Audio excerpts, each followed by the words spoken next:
Welcome back to school healthy morning. अब हम बात करने वाले हैं आधे सर के दर्द पे, दर्द शकीका, माइग्रेन या आप उसे कुछ भी कह लीजिए। ये सब टर्म्स एक ही चीज़ को डिफाइन करती हैं और वो चीज़ क्या है वो बताने के लिए हमारे पास दो डॉक्टर साहब मौजूद हैं। पहले डॉक्टर साहब जो हैं वो हेड ऑफ डिपार्टमेंट है न्यूरोलॉजी के आखान यूनिवर्सिटी हॉस्पिटल में होते हैं, डॉक्टर साद शफकत। अस्सलाम वालेकुम डॉक्टर साहब। वालेकुम सलाम। कैसे हैं आप? जी अल्लाह करम, थैंक यू। बिल्कुल ठीक ठाक। डॉक्टर साहब के साथ एक और डॉक्टर साहब हैं जो बड़े मज़े के डॉक्टर साहब हैं, हमारे पास ऑन एंड ऑफ आते हैं और हम उनसे बहुत खुल के बातें करते हैं। डॉक्टर लतीफ़ मियां, अस्सलाम डॉक्टर साहब। वालेकुम अस्सलाम। कैसे हैं आप? बिल्कुल ठीक ठाक, आप ठीक हैं? Sir good morning. अभी तक शुक्रिया। थोड़ी नींद में लगे। अच्छा जी, सब छोड़े जी, सबसे पहले हम पूछेंगे पोल का सवाल और फिर हम आगे बातें करेंगे। सर हमारे पहले पोल का सवाल का जवाब देना होगा आपको। हमारा पोल का सवाल है कि झूठ बोलकर किसी मुसीबत को टालना सही होता है या गलत? कुछ केसेस में सही भी होता है। ये कौन से केसेस हैं? जिसको वाइट लाई कहते हैं अंग्रेजी में। वो सफेद केसेस सही झूठ। होते हैं, सफेद झूठ वाले? वो इसलिए मेरी नज़र में इसलिए सही होते हैं कि जो ओवरऑल गोल है, अगर वो गोल जो आप अचीव कर रहे हैं वो गोल इवेंचुअली सही चीज़ है तो फिर उसके लिए एक सफ़ेद झूठ बोला जा सकता है ताकि जो इवेंचुअल आपकी टारगेट है वो टारगेट आपको सही मिल जाए। अच्छा सर, ऐसा नहीं होता वो कहते हैं एक झूठ अट्रैक्ट्स 100 और झूठ? आई थिंक झूठ की जो कैटेगरीज हैं वो डिफरेंट हैं। अब फॉर एग्जांपल अगर आपका कोई बहुत अच्छा दोस्त है या दोस्त से छोड़ें आप, अगर मैं कहूँ कि आपकी स्पाउस हैं, आपके स्पाउस ने आपसे पूछ लिया कि भाई मैं अच्छा लग रहा हूँ या अच्छी लग रही हूँ, तो उस सूरत में जो मुसीबत टालना तो नहीं होता सर यार, आप कहाँ मुसीबत टालने पे ले आए? वही मुसीबत होता है इन अ वे। इन अ वे, ओ गॉड। तो आप यहाँ झूठ बोल देते कि हाँ तुम अच्छी लग रही हो, आपकी बीवी तो नहीं देख रही ना शो? नहीं, आई थिंक नहीं देख रही, थैंकफुली। My God। अच्छा बस ये तो छोटे छोटे मासूम झूठ है सर, हम तो बड़ी मुसीबत की बात कर रहे हैं, उस वक्त में झूठ बोल सकते हैं? हम तो वैसे प्रेफर नहीं करते झूठ बोलना। नहीं देखिए, जाहिर है झूठ बोलना अच्छी चीज़ नहीं है और हमारे मज़हब में भी है और ये बहुत ही एक ऑनेस्टी, हर एक अंग्रेजी में कहावत है ना, honesty is the best policy. तो जहाँ इंसान ऑनेस्टी यूज़ करता है इवेंचुअली रिजल्ट उसका अच्छा ही होता है। तो मैं तो छोटे मोटे, आई थिंक एक सफ़ेद झूठ एक एक्सेप्शन छोड़ के 99.9% मैं आपसे मुत्तफिक हूँ कि ज़ाहिर है honesty is the best policy. अच्छा तो जान पे बात रहा है तो झूठ ना बोले, जान पे बात है तो झूठ बोल दे सर? देखिए डॉक्टर साहब ने तो बड़ी सही, बड़ी एलेबरेटिव बात की, तफसील से बात की। हम तो बहुत नीचे से स्कूलों कॉलेजेस में बड़ा करते, बहुत हम मुझे इतरा नहीं रहे कि हमने बहुत झूठ बोले और कामयाब रहे, लेकिन डॉक्टर साहब इस नतीजे पर पहुंचे झूठ नहीं बोलना चाहिए, बिल्कुल नहीं बोलना चाहिए। अपने बच्चों को भी ट्रेनिंग यही देनी चाहिए, कम वट में कुछ भी हो जाए, एज ए प्रिंसिपल झूठ नहीं बोलना। सर ने जो बात की कि थोड़ा बहुत दिल रखने के लिए, वो झूठ से सच के जुमरे में नहीं आता, वो दैट इज सेपरेट थिंग। लेकिन as such, as a principle कोई बंदा कहे कि डॉक्टर साहब झूठ बोलना चाहिए कभी कभी, तो बच्चों की ट्रेनिंग के हवाले से या सबको कहने के हवाले से हमें खुद भी इस पर अमल करना चाहिए। No, as a policy no होना चाहिए। मेरा तो क्लियर कट जवाब यही है, बच्चों को भी यही ट्रेनिंग दें, कुछ भी हो जाए कम वक्त में। कोई नाराज होता है, कोई खुश होता है, कोई क्या चीज़ होता है, ये हमारा करैक्टर होना चाहिए, नेशन का भी, कौम का भी। हम तरक्की याफ्ता कौमें देखें, यूरोप में लोग जाते हैं, हमारे गलत बयान, उनको पता होता है हम गलत बयानी कर रहे हैं, लेकिन वो कहते हैं कि नहीं जी, क्योंकि उनको ट्रेनिंग दी जाती है कि जो आपने बात कर रहा है वो सही कर रहा है, वो मान लेते हैं। तो हमें भी कोशिश तो अच्छी कौमों से, बड़ों से कौमों सीखना चाहिए ना। तो एट टाइम्स आप कोई बहुत ही वैल्यूएबल रिलेशन अपनी लाइफ का लूज करते हैं या कोई बहुत ही वैल्यूएबल चीज़ लूज कर रहे होते हैं एक सच बोलकर। देखिए वही वाली बात कर दी, एक्सेप्शंस तो आ गई ना, एब्सोल्यूट टर्म में कुछ भी नहीं है। पहले मैंने आपको एब्सोल्यूट टर्म में जवाब दे दिया, सही, लेकिन अब दूसरी टर्म में ये कह रहा हूँ, एक अंग्रेज का भी डबल पॉलिसी हो गई सर। नहीं, एब्सोल्यूट टर्म में मैंने आपको कह दी, लेकिन एज सच मेरा ख्याल है कह देना चाहिए, तब भी सच कह देना चाहिए। जी हाँ, आपके कम वट में मैंने पहले कह दिया, आपकी एक रेपुटेशन बन जाएगी कि ये बंदा मुंह फट है, सही बोलता है, गलत नहीं बोलता। तो और पूरी कौम की भी हमारी रेपुटेशन यही होनी चाहिए। अगेन तरीके भी तो होते हैं, आपको अगर सच भी बोलना है तो आप एकदम से ब्लंट होके नहीं बोलते, तरीका होता है बताने का कि आप उसको पोलाइटली अच्छे वर्ड्स में। नहीं, आई थिंक ये इससे ज़्यादा, बिल्कुल आपकी बात तो दोनों, आप डॉक्टर लतीफ़ आपकी बातों से मैं बिल्कुल मुत्तफ़िक़ हूँ, लेकिन उससे ज़्यादा मेरे ख्याल से एक उसूल की बात करनी चाहिए। और जो भी आप अपना एक्शन लें तो एक्शन ऐसा लें कि उसको आप डिफेंड कर सकें। फिर अगर आपसे पूछगछ हो और इवेंचुअली अल्लाह हमसे पूछेगा तो उसको आप जो है डिफेंड कर सकें कि भाई मैंने इस वजह से यही एक्शंस किए थे। अगर आप अपने ज़मीर से सेटिस्फाइड हैं कि मैं ये चीज़ डिफेंड कर सकता हूँ तो आई थिंक डिफेंड तो फिर हम हर चीज़ कर लेते हैं डिफेंड। नहीं देखिए, हम अपने आपको एक्सक्यूजेस दे लेते कि ये हमने पता है हमने गलत किया, पर हम आपको बता रहे हैं कि हमने गलत इसलिए किया है क्योंकि मेरा ये था वो था। अभी किसी और को करता देख लेंगे तो उसके कोई एक्सक्यूज नहीं मानेंगे, उसको फौरन से ब्लेम करेंगे तुमने गलत किया। वो बात आपकी सही है, लेकिन देखिए you have to be honest to yourself. अपने आप को बेवकूफ़ ना बनाएं। तो ये जो है ना वो आपको at the bottom of your heart अगर गलत काम कर रहे हैं आपको पता जरूर होता है कि मैं ये गलत काम कर रहा हूँ। हाँ। तो अगर आप बेवकूफ़ अपने आप को नहीं बना रहे तो अपने आप से अगर आप झूठ बोल रहे हैं तो फिर कोई फिर तो होपलेस फिर तो होपलेस केस ही होपलेस है। अच्छा जी, हमारे पास पहले एक पैकेज है माइग्रेन पर, पहले हम वो देखते हैं और फिर हेडेक्स एंड माइग्रेन को हम डिटेल में डिस्कस करेंगे। चल के देखते हैं पैकेज। माइग्रेन सर दर्द की एक ऐसी किस्म है जिसमें दिमाग के सिर्फ एक हिस्से में दर्द होता है। यूँ तो सर दर्द की वजूहात को अब तक नहीं समझा जा सका है, लेकिन माइग्रेन की वजह दिमाग तक जाने वाले खून के बहाव में तब्दीली हो सकती है। दिमाग की तरफ जाने वाली खून की शरियानें दिमाग को ऑक्सीजन फराहम करती हैं। ऐसी कई वजूहात हैं जिनसे खून की शरियानें खुलती और बंद होती हैं। इन शरियानों के बार बार खुलने और बंद होने से नर्व वॉल्स में खिंचाव पैदा हो जाता है, जो माइग्रेन की सूरत में सामने आता है। जी व्यूअर्स, अभी आपने एक पैकेज देखा माइग्रेन के ऊपर जिसमें एक जो हमारी वेस्कुलरिटी रिलेटेड एक चीज़ थी वो बताई गई। अब हम थोड़ा हेडेक पे पहले बात करते हैं, फिर हम माइग्रेन्स पे आते हैं क्योंकि migraine is part of headache. Sir headache तो और टाइप के भी होते हैं, हेडेक होता क्या है, होता क्यों है, what is basic cause of headache? देखिए हेडेक तो इंसान छोड़ के हेडेक एक ऐसी अलामत है जो कि बहुत ही कॉमन है और at some point in life हर कोई उसको एक्सपीरियंस करता है।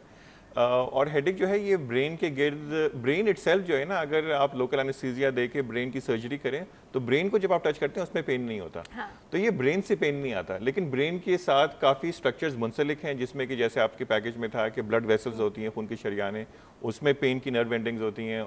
ब्रेन की गिर्द झिल्ली होती है जिसको मेनिंजेस कहते हैं, उसमें पेन हो सकता है। और फिर जो हमारी खोपड़ी है और आंखें हैं और उसके गिर्द इर्द गिर्द चेहरे की स्ट्रक्चर्स हैं, उनमें पेन की नर्व एंडिंग्स है। तो इन चीज़ों से हेडेक आ सकता है। हेडेक की वजहें, हेडेक तो बहुत ही एक वास्ट टॉपिक है। जैसे आप कहें ना कि भाई फीवर है किसी को, तो फीवर की वजूहात मुख्तलिफ होती हैं, टाइफॉइड है, मलेरिया है, टीबी है, क्या है। इसी तरह से हेडेक की भी मुख्तलिफ वजूहात हैं। काफ़ी केसेस में वजह सामने बज़ाहिर कोई वजह सामने नहीं आती। और अगर वजह सामने आती है तो यूजुअली वजह या तो गड़बड़ चीज़ होती है, कोई खुदा न खास्ता जैसे ब्रेन ट्यूमर, या कि कोई छोटी मोटी चीज़ होती है। तो इस तरह से मैं कहूँगा कि वजूहात कभी कभी सामने आती, कभी नहीं आती, और ये है बहुत ही कॉमन चीज़। ओके, मतलब सेकेंडरी कॉजेस, सेकेंडरी रीजंस भी हो सकते हैं हेडेक के। रेफर्ड पेन भी होता है सर कहीं से? रेफर्ड पेन भी हो सकता है, मसलन के बिल्कुल, सॉरी गो अहेड सर नहीं गो अहेड। अच्छा, देखिए रेफर्ड पेन किसी और जगह से, मसलन रेफर्ड पेन आना, दांतों से आ जाना, आंख से आ जाना, गर्दन से आ जाना, या कोई और वजह है। लेकिन जिस तरह सर ने फरमाया साइनसिस से रेफर्ड पेन नहीं है, साइनसिस का अपना ही पेन होता है, या रेफर्ड पेन भी हो सकता है। मेनली जो सर दर्द की वजूहात हैं वो उसमें पहला माइग्रेन है, फिर टेंशन हेडेक है, फिर उसके बाद क्लस्टर हेडेक है, उसको हम प्राइमरी हेडेक्स बोलते हैं। फिर उसके बाद सेकेंडरी हेडेक्स आती हैं, जो सर ने बताया कि जो दूसरी वजूहात की बुनियाद पर होती हैं, कि अगर प्राइमरी हेडेक नहीं है तो फिर सेकेंडरी हेडेक्स हैं उसकी वजह से हैं। हेडेक को हम एक और तरीके से भी लेते हैं, एक एक्यूट हेडेक है, फौरन सर दर्द हुआ, उसमें पहले कभी नहीं हुआ। एक है एपिसोडिक हेडेक, कभी आया कभी गया। तीसरा है क्रॉनिक हेडेक, मुसलसल चल रहा है, 10 साल 20 साल की हिस्ट्री है, कभी छोड़ दिया, कभी आ गया, कभी छोड़ दिया, कभी आ गया। एक्यूट हेडेक में तो कभी कभी जिस तरह कोई आर्टरी की डिसेक्शन है उसकी वजह से हो गया, या कोई सीएनएस इन्फेक्शन है, या कोई और वजह है जिसकी वजह से है। एपिसोडिक ज़्यादा अहम है डॉक्टर साहब। अच्छा। एपिसोडिक हेडेक में माइग्रेन सबसे ऊपर है, टेंशन टाइप हेडेक है, और क्लस्टर हेडेक है। 3 वजूहात जो प्राइमरी हेडेक्स जो है वो एपिसोडिक हेडेक्स हैं। और उसी पर ही जो है ना पेशेंट मोस्टली हमारे पास आते हैं, और उनमें सबसे बड़ा हेडेक हमारे पास माइग्रेन है। माइग्रेन की एक टिपिकल निशानियां हैं, जिस तरह शोर बुरा लगना। सर ये निशानियां जरा संभाल के रखें। एक कॉल है हमारे पास, फिर हम और बातें करते हैं। जी अस्सलाम वालेकुम। वालेकुम सलाम राफिया, क्या हाल है? बिल्कुल ठीक ठाक। Good healthy morning. Good healthy morning, Javeria बोल रही हूँ। जी जी जवेरिया, कैसी हैं आप? अल्हम्दुलिल्लाह बहुत दिनों बाद। और आप यकीन करें कि टीवी 18 डेज से नहीं देखा है। और आपका जो है वो मुझे शिकायत है कि प्रोग्राम जो है वो नेट पे जो है वो अपलोड नहीं होता है। मैं आप लोगों की वेबसाइट्स खोलती हूँ और मुझे मतलब ये कि टीवी शिफ्टिंग की वजह से मेरे पास अभी नहीं है, जिसकी वजह से नहीं देखती हूँ। तो मैं कहती हूँ कि चलो मैं उसमें यूट्यूब पे अपलोड हो जाएगा या आप लोगों की वेबसाइट पे अपलोड होगा, लेकिन वो नहीं होता। तो काइंडली उसको जरूर अपडेट कीजिएगा क्योंकि बहुत पुराने प्रोग्राम्स आ रहे हैं ना। आप कौन सी डेट का ढूंढ रहे हैं? बिकॉज लास्ट तक तो जो मैंने देखे थे तो वो अपडेटेड थे। मैं काफी पूरे 17 डेज डेली मेरे ये है कि और कुछ नहीं होता तो कम से कम जो है वो लैपटॉप पे बंदा बैठ के जो है वो सारे प्रोग्राम्स मैं देखती हूँ ना। 17 डेज वो पता है जवेरिया, हम लोग लाइव नहीं आ रहे थे एक्चुअली 17 डेज से। अच्छा अच्छा, देखो क्या कोइंसिडेंस। मैं वैसे 11 जून वाला 11 जून वाला भी कोई प्रोबेबली हमारा रिकॉर्डेड ही होगा, लाइव नहीं था। हाँ हाँ, रिकॉर्डेड ही था। और मैंने उसी मतलब कॉल वगैरह की थी और मुझे ये था कि वो 11 जून वाला जो है मैं देख पाऊंगी, पर मैंने जो है वो नहीं देख पाई। लास्ट जो आपका प्रोग्राम था ना। हाँ। तो काइंडली उसको अगर वो अपडेट नहीं किया हो तो काइंडली उसको कीजिएगा। अभी चेक करवाती हूँ, ठीक है? अच्छा, हमारे पोल का जवाब दे जवेरिया जी। आप मुझे बताएंगी, मैं जवाब दूंगी आपको। पोल का सवाल नहीं सुना आपने? राफिया मेरे पास टीवी नहीं है। अच्छा हाँ, तो टीवी नहीं है तो छोड़ो। पर मैं पोल का सवाल बताती हूँ, मुझे बताएं कि झूठ बोल के मुसीबत टालना जो होता है सही होता है गलत? राफिया मेरे लिए मशहूर है मैं मुंह फट हूँ। Very nice. मैं बच्चों को भी और खुद भी मतलब कोशिश ये होती है कि झूठ ना बोला जाए, बिल्कुल ना बोला जाए। हाँ, समटाइम्स ऐसी जगह बाहर जगहों पर मेरी वजह से कोई हर्ट ना हो रहा हो तो मैं बातें हाइड कर जाती हूँ या वो झूठ डायरेक्टली नहीं बताती हूँ, मतलब सच नहीं बताती हूँ। अदरवाइज तो मेरी फ्रेंड्स या मेरे घर वाले मुझसे कहते हैं इसके सामने कोई बात ना करना, इसने तुम्हें सीधा मुंह पे बोल देना है। तो वो जो हाँ, तो वो इस तरह से ये कि मेरे ख्याल से कि नहीं बोलना चाहिए। और मैंने अपने सारे बच्चों में यही बात जो है वो बिल्डअप किया, गलत भी कर रहे हैं सच भी कर रहे हैं, मम्मा को बता दें, मम्मा आपको कुछ नहीं करेंगी। nice. तो अल्हम्दुलिल्लाह बच्चे बता देते हैं। nice. मतलब मैं उनको बताने के बाद वो पनिश मैं उनको नहीं देती हूँ, बल्कि उनको समझाती हूँ कि बेटा ऐसे नहीं करना चाहिए था। लेकिन अगर ऑन द स्पॉट किया है और आपस में लड़े हैं और उसी मतलब छोटी छोटी बातों पे पकड़ा जाता है ना राफिया, कि दो बच्चे आपस में लड़ रहे हैं, बच्चे दोनों सेम एज है और उसने उसको मारा लेकिन अगला बच्चा कह रहा है कि नहीं मैंने नहीं मारा, उस पे मैं जरूर पनिश करती हूँ और इन बातों पे करती हूँ। मगर जो है वो दूसरी बातों को मैं अवॉइड करती हूँ कि कोशिश की जाए। क्या बात है, very nice, very nice, I like the blunt approach. ठीक है जवेरिया, ठीक है, thank you so much for your call. कुछ और भी कहना चाह रही थी? चलिए, thank you so much for your call. और बड़ी ब्लंट खातून है और हमें वैसे इनका आइडिया है कि she is very blunt. Coming back to sir, आप वो हमें बता रहे थे जी, निशानियों के बारे में बात कर रहे थे कि मुख्तलिफ हेडेक्स की मुख्तलिफ निशानियाँ हैं। क्योंकि हेडेक का ज़्यादातर जो रेशो है वो माइग्रेन है, उसके बाद टेंशन हेडेक है और फिर क्लस्टर हेडेक है, यानी ज़्यादातर हेडेक्स प्राइमरी हेडेक्स हैं। और जो हमें रोज़मर्रा पेशेंट्स का वास्ता पड़ता है वो माइग्रेन और इन्हीं सर दर्दों का पड़ता है। माइग्रेन की पहली निशानी जो है उसका एपिसोडिक होना। महीने में 30 दिन है तो वो 4 दिन पड़ेगा, 5 दिन पड़ेगा, 6 दिन पड़ेगा। उसमें रोशनी बुरी लगना, उसमें शोर बुरा लगना, दिल ख़राब होना, उल्टी जैसी कैफियत होना। बाज़ों को उल्टी होती है, बाज़ों को उल्टी नहीं होती, बाज़ों को चक्कर आते हैं, बाज़ों को नींद ख़राब होती है, नींद की कमी होती है। इन 4, 5, 6 चीज़ों ये से सारी अलामतें साथ भी हो सकती हैं, जरूरी नहीं, एक दो भी हो सकती हैं। अभी हमारे उस्ताद बोलते हैं, आप कहेंगे बार बार उस्तादों का रेफरेंस देते हैं, कभी बीमारी किताब पढ़ के नहीं आती कि जी सारी अलामतें आनी चाहिए। किसी भी चीज़ का आपको ख़ास तौर पर हेडेक के लिए हमें अगर 30 मिनट हैं तो 29 मिनट हम उसकी हिस्ट्री लेते हैं, 1 मिनट में हम मुआयना करते हैं और इसका ट्रीटमेंट लिखते हैं। तो ये 5 चीज़ें बड़ी बड़ी 6 चीज़ें अलामतें हैं माइग्रेन की।